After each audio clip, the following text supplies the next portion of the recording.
Hola, ¿qué tal? Bienvenidos nuevamente a este su canal de El Conocimiento Transformador. En un video anterior hablamos de las diferencias entre lo que era la educación con los planes y programas anteriores con la nueva escuela mexicana y hablamos de lo macro desde el nivel epistemológico para notar o para hacer notar esas diferencias. El día de hoy vamos a hablar de aspectos un poco más concretos, un poco más específicos de la educación, pero quisiera empezar por recordar un poquito lo de los paradigmas. Decíamos que Thomas Kuhn fue el que puso de moda este concepto de paradigma, que significa patrón o modelo mental. Son referentes mentales, pero científicos. Él en su libro de la estructura de las revoluciones científicas, que publica en 1962, define los paradigmas como realizaciones científicas universalmente reconocidas que durante cierto tiempo proporcionan modelos de problemas y soluciones a una comunidad científica. Y él decía que cuando aparecía un nuevo paradigma, lo demás quedaba borrado, pasaba a cero y surgía un nuevo paradigma. Un ejemplo pertinente es el de los relojes suizos, que luego son sustituidos por relojes de cuarzo. Los japoneses producen en grandes cantidades de relojes de cuarzos y les quitan el mercado a Suiza, que eran originalmente quienes tenían la fama de los mejores relojes del mundo, los de que tenían su maquinaria casi perfecta. Entonces puede ser ese un ejemplo pertinente de lo que es el cambio de paradigmas, ¿no?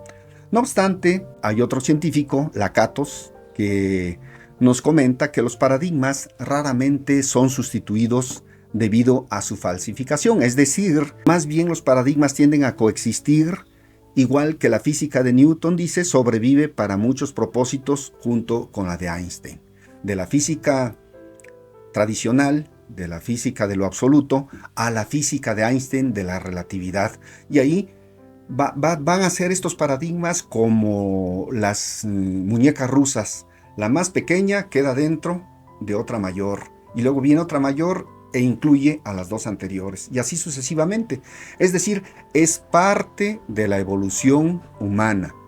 Y esto tiene que ver en la ciencia, en la tecnología, en el arte, en diferentes campos, de donde no queda excluida la educación. Bien, entonces vamos a ver qué pasa con la educación.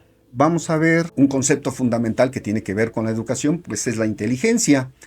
Es un término de origen latino en el que nos habla que inteligencia proviene de intelligere, término compuesto por intus y legere. Saber escoger, saber elegir, saber tomar decisiones, las decisiones más adecuadas, más favorables para lo que nosotros queramos. Y el estudio de la inteligencia empieza formalmente con Alfred Binet, que en 1905, con su compañero Teodoro Simon, generan un test para medir la capacidad mental de los niños de París. Y entonces trataban ellos de identificar a los niños que requerían mayor apoyo para el aprendizaje. Pero este test solo medía la capacidad lógico-matemática y lingüística. Entonces, dijéramos que estaba limitado a esos dos tipos de capacidades. Eso fue en 1905.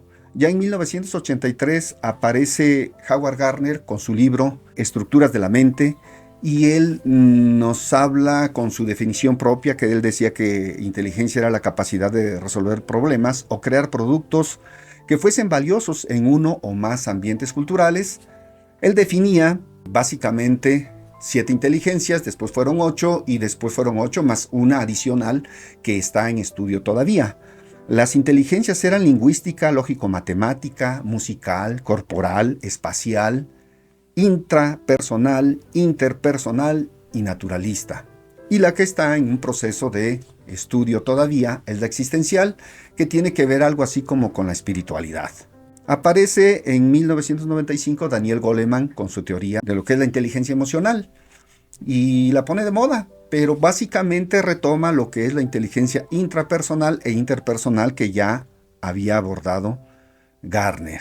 Ya más recientemente, en 1999, Dana Zohar, una científica de Harvard, que fue lo relevante que una científica de ese nivel publicara un libro que hablara sobre la inteligencia espiritual. la última de las inteligencias, dice. Y la define y nos da detalles de ella. Posteriormente aparece Cindy Wigglesworth, quien tiene otra virtud muy grande porque lleva a la concreción mayor todavía a lo que es la inteligencia espiritual.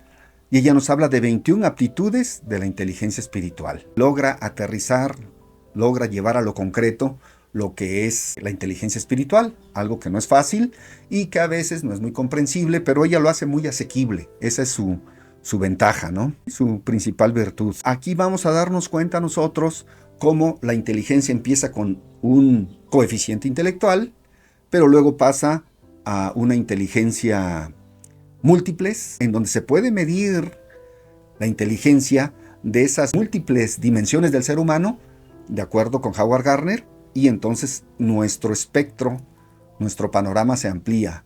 Y finalmente, una inteligencia espiritual, que incluye a las demás, a la cuestión intelectual, a las cuestiones múltiples, las dimensiones múltiples del ser humano, pero también algo superior, algo que va más allá del IQ y de las inteligencias múltiples, que es la inteligencia espiritual.